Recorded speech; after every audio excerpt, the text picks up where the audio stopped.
Hello dear students. मेरा नाम अनिल कुमार श्रीवास्तव है। इस समय पश्चिम एशिया जल रहा है। आप सभी लोगों को पता है ईरान और इजराइल के बीच इस समय संघर्ष चल रहा है। आज 8वां दिन समाप्त हो गया, कल 9वें दिन में शुरू हो जाएगा। 13 जून से ही चल रहा है ये। दरअसल इजराइल ने ईरान पर हमला किया। जब उसको लगा कि हमास और हिजबुल्लाह को मिटा दिए तो उसने ईरान पर हमला किया। एक्चुअली हौती विद्रोहियों के द्वारा इजराइल पर जो फायर किया जा रहा था उसके लिए इजराइल ने सीधे ईरान को दोषी ठहराया। वैसे इजराइल अपने प्रॉक्सी, चाहे वो हिजबुल्लाह हो चाहे हमास हो, इनके माध्यम से इजराइल पर कहर बरपा रहा था ईरान। तो इस ईरान के ये सब प्रॉक्सीज हैं। तो इस प्रकार से इजराइल ने ईरान को टारगेट करना शुरू किया। ईरान पहले भी एक बार हमला कर चुका है, हालांकि बीच में अमेरिकी राष्ट्रपति डोनाल्ड ट्रंप के चुनकर आ जाने के बाद वह खामोश हो गया था। उसमें किसी उसके वाइटल संगठन को नुकसान नहीं पहुंचा था। लेकिन इस बार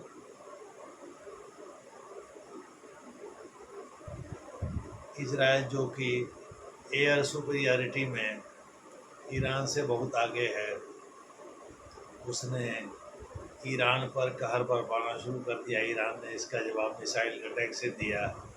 कहा जा रहा है ईरान के फतह 2 मिसाइल जो हैं ये हाइपरसोनिक मिसाइल हैं और इनके माध्यम से वह ईरान को जब इजराइल को जवाब दे रहा है। बीच में बस एक सऊदी अरब आता है, उसके ऊपर से ये मिसाइलें दाग रहा है। इनकी मारक क्षमता 2000 किलोमीटर है, जो कि उत्तरी इजराइल तक आसानी से पहुंच जा रही हैं। इस प्रकार से इजराइल में भारी नुकसान हो रहा है। आयरन डोम के बावजूद आयरन डोम 90% मिसाइलों को तो मार गिरा रहा है, लेकिन 10% मिसाइलें जो है ये जो कि स्ट्रे मिसाइलें हैं तो इधर उधर से इजराइल में गिरी जाती हैं और वहाँ नुकसान पहुँचाई जाती हैं। एक ईरानियन मिसाइल जो है संभवतः फतह ही थी या कोई और बैलिस्टिक मिसाइल रही होगी, जो कि वह सोरोका अस्पताल, जिसमें करीब 1 लाख लोगों का इलाज एक साथ हो सकता है, बहुत बड़ा अस्पताल है। यानी इजराइल के जितने भी घायल लोग हैं सब लोगों का इलाज सोरोका अस्पताल में होता है। तो कहा जा रहा है कि सोरोका अस्पताल पर भी एक मिसाइल गिरी जिससे वहाँ आग लग गई। हालांकि उसके पहले पेशेंट को बंकर में शिफ्ट कर दिया गया था। इजराइल में तो घर घर में बंकर हैं, इसी वजह से कि वो दांत के बीच जैसे जीव है उसी तरह से इजराइल भी रहता है, चारों तरफ से मुस्लिम कंट्री से घिरा हुआ है। ईरान को शायद ये गलतफहमी रहा होगा कि भाई हम मुसलमान हैं, मुस्लिम कंट्री हैं, तो बिरादरी के नाम पर या धर्म के नाम पर मुसलमान एकजुट हो जाएंगे, अल्लाहमंद हो जाएंगे और हमारी मदद करेंगे। गल्फ कंट्री में मुस्लिम कंट्री भरी पड़ी हैं, चाहे वह कतर हो, चाहे बहरीन हो, चाहे यूएई हो, चाहे सऊदी अरब हो, चाहे कुवैत हो, चाहे इराक हो। ये सभी के सभी जो हैं ये मुस्लिम कंट्री हैं। यहाँ से लेकर लाल सागर तक सब मुस्लिम कंट्री ही भरे पड़े हैं। ये गलतफहमी रही होगी ईरान को। और हालांकि ईरान के पास मिसाइलों का स्टॉक काफ़ी लंबा लगता है। कहा जा रहा अब तक 1500 मिसाइलें वो दाग चुका है, लेकिन अभी वो 2000 मिसाइलें दाग सकता है। इधर लामबंदी भी शुरू हो गई है। इजराइल के पक्ष में अमेरिका तो है ही, अमेरिका के साथ ब्रिटेन आएगा ही। ब्रिटेन और फ्रांस भी अमेरिका के साथ होने और इजराइल का सपोर्ट कर रहे हैं। उधर नॉर्थ कोरिया, जो कि अमेरिका को एक शैतान देश बता रहा है, वो तो है ही। चीन के अपने इंटरेस्ट हैं ईरान के साथ, चूँकि ईरान के हारमुज जलडमरू मध्य से चीन लगभग 90% तेल आयात करता है ईरान का। ईरान से करीब 70% गैस भी आयात करता है। इस प्रकार से चीन का सीधा संबंध ईरान के प्रोडक्ट से है। इसीलिए चीन शायद नहीं चाहता कि ये युद्ध लंबा चले, बार बार कह रहा है युद्ध किसी समस्या का हल नहीं, यानी वो सीज फायर के लिए बल दे रहा है। हालांकि इसमें सबसे बल्ले बल्ले अगर होनी है तो रूस की होनी है, क्योंकि रूस के पास जो है तेल के विपुल भंडार हैं, भारत सबसे बड़ा खरीदार है। भारत को भी नुकसान उठाना पड़ेगा अगर उसका चाबहार बंदरगाह नष्ट होता है, तो ऐसे में भारत को भी नुकसान उठाना पड़ सकता है। तो भारत भी नहीं चाहता है, क्योंकि ईरान और इजराइल दोनों उसके करीबी देश हैं। इजराइल थोड़ा ज़्यादा करीबी है, क्योंकि वो तो खुल करके भारत का साथ देता रहता है, और जिस विचारधारा की सरकार वर्तमान में भारत में है, उस विचारधारा को इजराइल खुलकर सपोर्ट करता है। इस वजह से इजराइल से कुछ ज़्यादा ही अच्छे संबंध भारत के बन गए हैं। वैसे भी इजराइल भारत का तीसरा सबसे बड़ा रक्षा साझेदार भी है। मोटे तौर पर आप कह सकते हैं इजराइल और ईरान के कॉन्फ्लिक्ट में कुछ देशों को फ़ायदा होता नज़र आ रहा है। कहा तो यहाँ तक जा रहा है कि रूस इसी युद्ध में अपनी सुपीरियरिटी देख रहा है, इसीलिए उसने अमेरिका को हड़काया है। और उसका रियल दुश्मन एक्चुअली चाइना है, जो सुपर पावर बनना चाहता है। लेकिन रूस नहीं चाहता कि वो सुपर पावर हो, तो अमेरिका की वजह से चीन से हाथ मिलाए हुए हैं। लेकिन रूस यूँ नहीं चाहता कि चीन सुपर पावर बने या चीन अपनी दादागिरी छोड़े, चूँकि चीन और रूस के बीच भी 1969 में जैसे कॉन्फ्लिक्ट हुआ था, वो भयंकर कॉन्फ्लिक्ट था। उसमें 400 चीनी सैनिक मारे गए थे, क्योंकि उस समय रेड आर्मी जो रूस की थी वो सुपर पावर की आर्मी थी। रूस सुपर पावर था ही, कोई यूनिलैटरल या यूनिपोलर वर्ल्ड तो हुआ नहीं था। अमेरिका अकेले दादा था नहीं, उस समय सोवियत रूस भी सुपर पावर था। उसने चीनी सैनिकों को घेर करके मार दिया था। तब से चीन जो है हिम्मत नहीं किया रूस में घुसने का। लेकिन अमेरिका की वजह से, खास करके डेमोक्रेट की वजह से, रूस को चीन से हाथ मिलाना पड़ा। लेकिन रूस के आंतरिक खुफिया एजेंसी की रिपोर्ट बताती है कि चीन जो है रूस में भी सलामी स्लाइसिंग कर सकता है या रूस को कमज़ोर करने की कोशिश कर सकता है।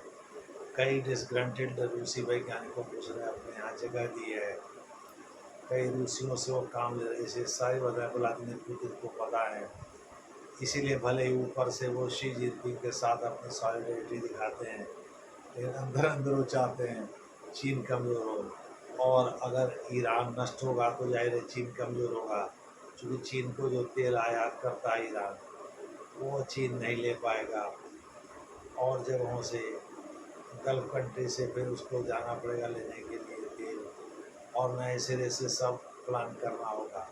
खैर, उसकी कितनी ज़रूरत पूरी हो पाएगी उनसे कितनी, बात की बात है। मजबूरी में चीन फिर रूस से ही तेल खरीदेगा, जैसे भारत खरीदता है सस्ते दर पर, जैसे जैसे उसे रूस का तेल बिकेगा। यानी उसके दोनों हाथ में लट्टू है। एक तरफ वो सुपर पावर फिर से बनना चाहता है, दूसरी दूसरी तरफ जो है अपनी आर्थिक शक्ति को भी बढ़ाना चाहता है। इस प्रकार से इसमें सबसे ज़्यादा फ़ायदा रूस को लगता है।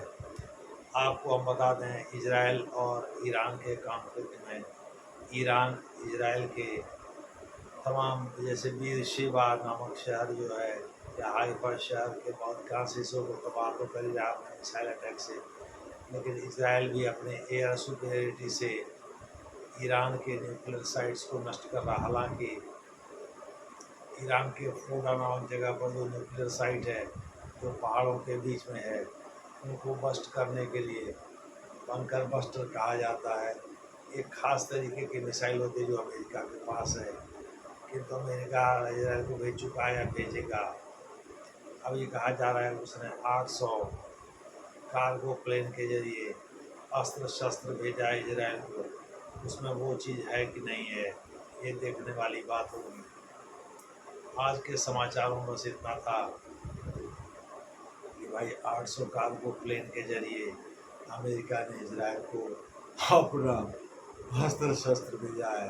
पहले तो लगा था कि डोनाल्ड ट्रंप जो है आते ही ईरान पर हमला कर देंगे, तब तमाए हुए आए थे, जिससे वे इनकी शिखर बैठक को छोड़ करके कर्नास्किस में कर्नास्किस में हुआ था, वहाँ के कनाडा के शिखर बैठक को छोड़ दिया था उन्होंने। उसके बाद उन्होंने नरेंद्र मोदी से बात भी किया। लगता है कि डोनाल्ड ट्रंप साहब जिस तरह से तब तुम्हारे हुए थे, रूस और चीन और नॉर्थ कोरिया ने हल्का करके उनको शांत कर दिया और वो चुपचाप दबक गए। यानी वो अब डिप्लोमेटिक बातें कर रहे हैं। इस बीच जो है अब्बास अब्बास अरगची ना, जो कि ईरान के फॉरेन मिनिस्टर हैं, वो जिनेवा के लिए पहुंच गए। जिनेवा में बातचीत शुरू भी हो गई है। एक्चुअली यूरोपीय संघ ने बातचीत के बाद ये कंक्लूजन निकाला कि ईरान को सीज फायर के लिए जाना चाहिए और अपने आणविक कार्यक्रम को छोड़ देना चाहिए। अब ईरान इस पर सहमत होता है कि नहीं होता है, ये देखने वाली बात होगी। लेकिन पश्चिमी देशों या यूरोपीय देशों ने ईरान पर दबाव बनाना शुरू कर दिया है। वैसे भी ईरान के जो शहर या जो इलाके न्यूक्लियर साइट जहाँ है, मैं उनका नाम बोल दे रहा हूँ, यही इम्पोर्टेंट है। जैसे नातंज है, जैसे अकरा है, जैसे फोर्डा है, जैसे बुशेहर है, ये मेन सेंटर हैं ईरान के, जहाँ के न्यूक्लियर साइट्स उपलब्ध हैं। यानी 30 से ज़्यादा फैसिलिटीज उपलब्ध हैं। इसमें अधिकांश प्रयोगशालाएँ हैं और रिसर्च सेंटर्स हैं। इसके अलावा जो है तेहरान, इस्फहान और फारचिन, ये अन्य जगह हैं जहाँ की ईरान के न्यूक्लियर साइट्स उपलब्ध हैं। यानी दूसरे शब्दों में मेन जो सेंटर हैं वो 4 जगहों पर है। बुशेहर है, नातंज है, अकरा है और फोर्डो है। इन 4 जगहों पर प्रमुख रूप से न्यूक्लियर साइट्स हैं। अब देखना है अमेरिका ने अपने बंकर बस्टर जो दिए हैं, नहीं दिए हैं इसराइल को, ताकि इसराइल का प्रयोग करके फोर्डो नामक जगह पर वो हमला करके बंकर को नष्ट कर सके, जहाँ के इन्होंने एलिस्ड है, यानी को इनके ऊपर आरोप लगता है ईरान के ऊपर कि हो सकता है ईरान ने यहाँ न्यूक्लियर वेपन छिपा रखा। वैसे इसमें न्यूक्लियर वेपन का युद्ध नहीं होने जा रहा है, नहीं तो बहुत गंभीर स्थिति पैदा हो जाएगी। अब पहले हिरोशिमा और नागासाकी टाइप के न्यूक्लियर वेपन तो है नहीं, उसे कई गुना शक्तिशाली वेपन आ गए हैं। कुछ वेपन तो उससे हजार हजार गुना अधिक शक्तिशाली है, वो तो ख़त्म कर देंगे पूरे देश को। तो इस प्रकार से न्यूक्लियर वार तो नहीं होगा, लेकिन दोनों अपने अस्तित्व के लिए जरूर लड़ेंगे। लड़ाई लंबी चलेगी। यानी इजराइल और ईरान के बीच जो संघर्ष है वो लंबा चलेगा। देखना है इस युद्ध में अंत तक कौन विजयी होता है। लेकिन बहरहाल अभी तक तेहरान को हल्का समझ रहा था इजराइल और अमेरिका। अली खamenei को मारने की बात कर रहा था, अली खamenei को सरेंडर कराने की बात कर रहा था, रिजिम चेंज की बातें कर रहा था। लेकिन अली खamenei ने खुद ही आकर के कहा, भाई ईरानी बहादुर होते हैं, न तो कभी सरेंडर किया न कभी करेंगे। इस पर डोनाल्ड ट्रंप ने प्रतिक्रिया भी दिया, कोई सरेंडर तो करना ही पड़ेगा, हम रिजिम चेंज के लिए भी जा सकते हैं और इनको मारने का भी प्लान अभी बहरहाल नहीं है, लेकिन भविष्य में मारने की भी योजना बन सकती है। दिक्कत यही है कि इजराइल को, पाकिस्तान को भी डोनाल्ड ट्रंप ने अपने गियर में लिया है। हो सकता है पाकिस्तान के पैसे या पाकिस्तान को बेसिस के रूप में इस्तेमाल करें, खास करके एयर बेसिस के रूप में, चूँकि समुद्री तट तो इतना लंबा चौड़ा है उसका कि नेवल बेस के रूप में इस्तेमाल करेंगे। वैसे भी चीन वहाँ बैठा हुआ है ग्वादर में, तो वहाँ से अफ़गानिस्तान होते हुए, अफ़गानिस्तान को साइड लाइन करते हुए सीधे ये पहुँचेंगे ईरान। तो इस प्रकार से देखना होगा कि कहीं ऐसा तो नहीं है। इसीलिए ये साध रहे हैं पाकिस्तान को, और आसिम मुनीर जो कि फील्ड मार्शल हो गए आर्मी चीफ के साथ साथ, यानी अब 5 स्टार जनरल हो गए हैं, वो उनके साथ अमेरिकी राष्ट्रपति ने लंच किया वाइट हाउस में। मुझे लगता है ऐसा पहला अवसर है जब किसी अमेरिकी राष्ट्रपति ने किसी देश के आर्मी चीफ के साथ बैठ कर के लंच किया हो। खैर जो भी है, लेकिन ये बात सही है कि अरब में जो कॉन्फ्लिक्ट चल रहा है, यानी इजराइल और ईरान के बीच जो कॉन्फ्लिक्ट चल रहा है, यह विनाशकारी भी होता जा रहा है, घातक भी होता जा रहा है। चूँकि जैसे जैसे ईरान अपने मिसाइल के प्रयोग से ईरा इजराइल को दहला रहा और उसको गाजा पट्टी बनाने की सोच रहा है, वैसे वैसे तबाही का मंजर देखने को मिल रहा है। मुझे लगता है इजराइल भी इसी तरह से स्ट्राइक बैक कर रहा है। और लेटेस्ट न्यूज़ ये है कि इराक ने भी इसकी पुष्टि की है। 50 से अधिक एरोप्लेन एयरक्राफ्ट ने, यानी लड़ाकू विमानों ने उसके एयर स्पेस का उल्लंघन किया है। दूसरे शब्दों में इराक और इजराइल तो आस पड़ोसी ही है। भले उन्होंने 9 साल तक लगातार संघर्ष किया, 1980 से 1988 तक, लेकिन फिर भी हैं तो पड़ोसी और मुस्लिम कंट्री हैं। इराक इस मामले में थोड़ी सी संवेदना है उसकी ईरान के साथ, लेकिन अब अमेरिका के खिलाफ कौन कौन मुस्लिम कंट्री खड़े होंगे, इसके बारे में क्या कहा जा सकता है। मुझे क्या लगता है इन्हीं सब ऑप्शंस पर विचार कर अभी तक तो कोई मुस्लिम कंट्री खुल करके ईरान के पक्ष में नहीं आया। वैसे भी ईरान अपनी डोमिनेंस चाहता है, वो चाहता है नक्शे को बदलना, जबकि इजरायली प्रधानमंत्री बेंजामिन नेतन्याहू कह चुके हैं कि हम मिडिल ईस्ट का नक्शा बदल देंगे। दूसरे शब्दों में उधर मोहम्मद शाह रजा पहलवी, जो कि 1979 में ईरान छोड़कर भाग गए थे, आप कह सकते हैं ईरान के अंतिम राजा भी हैं, सम्राट भी हैं। वो अपनी बाँछें अलग मसल रहे हैं, स्लीव को मोड़ रहे हैं, जैसे लगता है कि वो अगले फिर से ईरान में आ जाएंगे और अगले राजा हो जाएंगे। दूसरे शब्दों में इस्लामिक रिवॉल्यूशन के जनक आयतुल्लाह रुहुल्लाह ख़मेनी के समय में 1979 में थे, भाग खड़े हुए थे, लेकिन अली ख़मेनी के समय में क्या होगा कौन जानता है। इस बीच जो है इजराइल और ईरान के बीच जो कॉन्फ्लिक्ट चल रहा है, उसमें रूस खुल करके सामने आ गया ईरान के साथ, चीन भी खुल करके सामने आ गया है। इससे लगता है डोनाल्ड ट्रंप के ईरान के विरुद्ध की धमकी थी वो धीमी पड़ गई है। कंसास की, जो कि कनाडा में स्थित है, G7 के जहाँ बैठक हो रही थी, उसको बीच में छोड़ करके वो तमतमा कर चले आए थे। लगा था कि आते ही ईरान पर हमला कर देंगे, लेकिन अभी खामोश बैठे हैं। सोचा जा रहा है कि कहीं ऐसा तो नहीं है कि इजराइल के कंधे पर बंदूक रख करके चलाएंगे।